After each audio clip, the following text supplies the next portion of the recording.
Number one is this. Boom. Number two is this.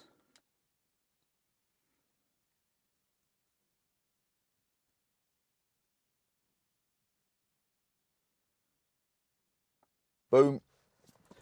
Now, walk with me, let's talk. Now, as you guys know, I have a lot of clients that I run a lot of different type of ads for. The first type of client I run ads for is tradies, and I've been working with them for a very long time. I do lead form campaigns. Some ask, is it good? Some ask, is it bad? I think it's really good. I get my clients great results. All of their products are $10,000 or more usually. So it's a really profitable transaction. And the new type of customer I've been working with, I've got a few of them now. One of the ad accounts I just showed you then was a week of advertising numbers. It helps that it's Black Friday time, so that's always super beneficial. But about a week's worth of numbers for a drink company in Australia and New Zealand. And that's really on clearly the more e-com side of things as opposed to selling a service, and you can see the difference in results. Now, a lot of people ask what's better, CBO, campaign budget optimization, or ABO, ad set budget optimization. Question I was asking myself before doing this work for these e-com clients as well. I was probably in your exact shoes. And I think I got the answer. The answer is there's never going to be a perfect situation that a perfect outcome from the beginning. A lot of things are trial and error. A lot of things are, look, I think this is going to work. Let's try it. Whether it works or doesn't, let's optimize it to make it better in the future.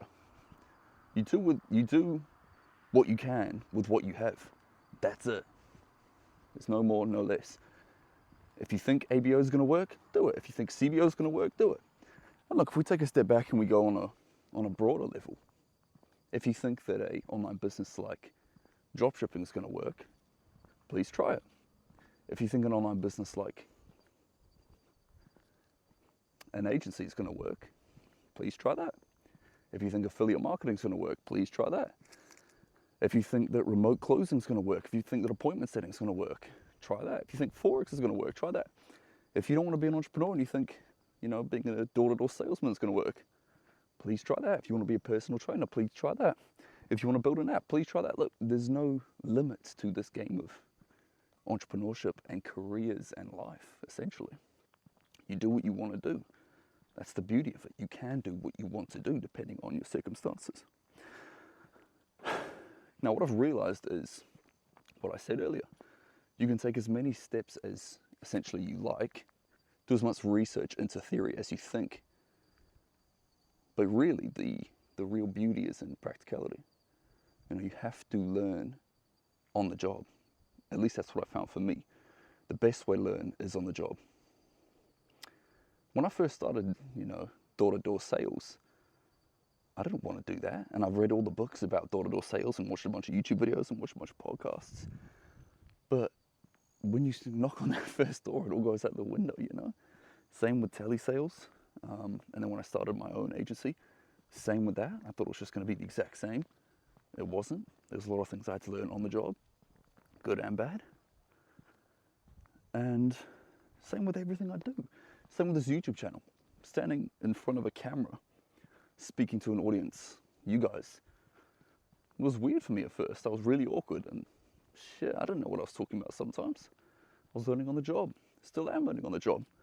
And that's the attitude you've got to have to life. It's not always about earning. It's about learning. In the process of learning, you become super wealthy, which is a blessing, but you really have to focus on learning. And that's the main point of this channel, essentially, is to tell you to focus on learning.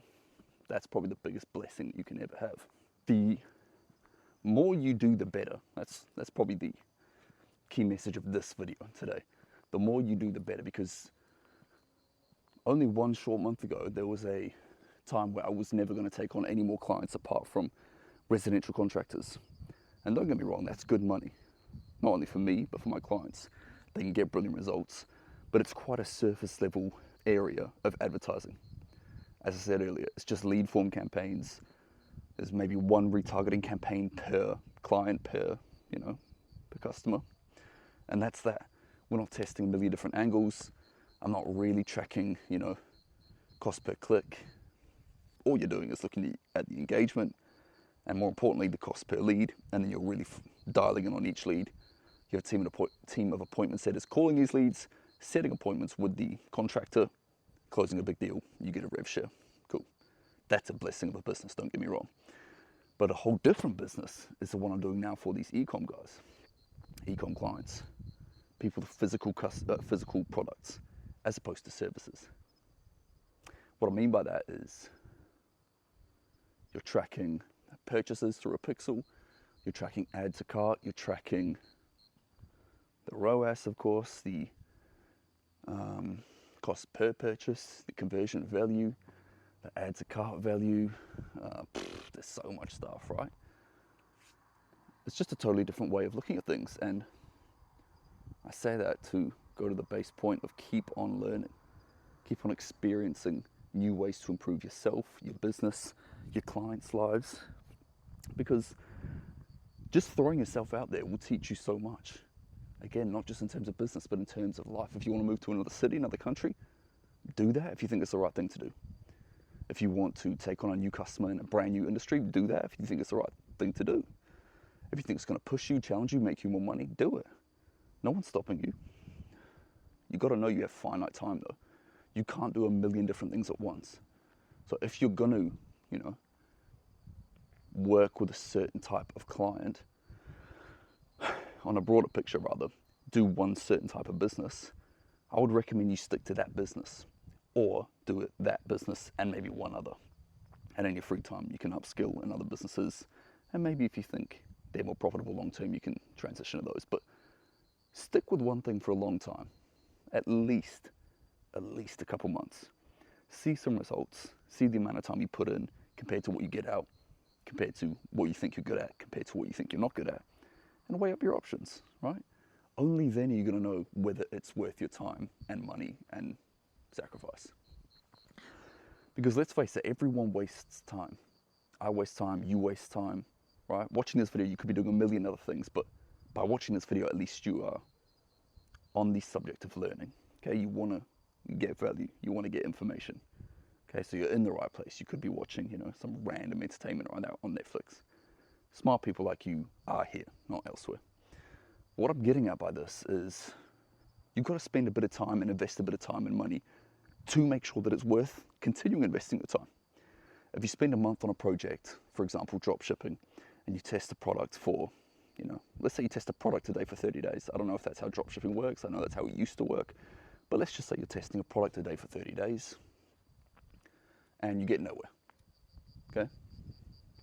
Well, you gave it 30 days, you spent $30 a day on ads, 30 times 30, that's almost $1,000 on ads. If you get no sales, give it up, it's not for you, okay? Or you can look at that saying, oh, I spent $1,000 on ads, I got no sales.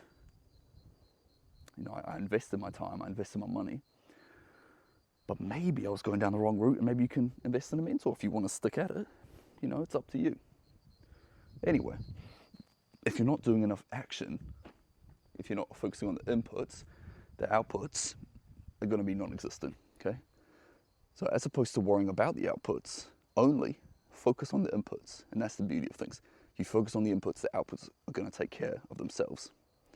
Now again, going back to the beginning of this video when I was in the car and I was showing you my client's ad account, that's a blessing, right? I would have never gotten that opportunity if I hadn't have said yes to working with them on a short horizon, right? On a short time frame. I told them, look, I've never done anything e-com related. I've never done advertising for a product like this. I only do advertising for services. My service, my clients, my other clients' services that are residential contractors and stuff. And they said, look, we trust you. You've got a good reputation in the industry. Give it a go. If it works, cool. If it doesn't, cool. I said, fucking save that. And now I'm getting paid handsomely in return. And that's how it should be. Again, the more you learn, the more you earn. And don't get me wrong, the first week or so with doing this was pretty shit. ROAS was like 1 or 1.5. As you can see now, it helps at Black Fridays here as well, don't get me wrong. But the ROAS is like 6, I think, 5 or 6.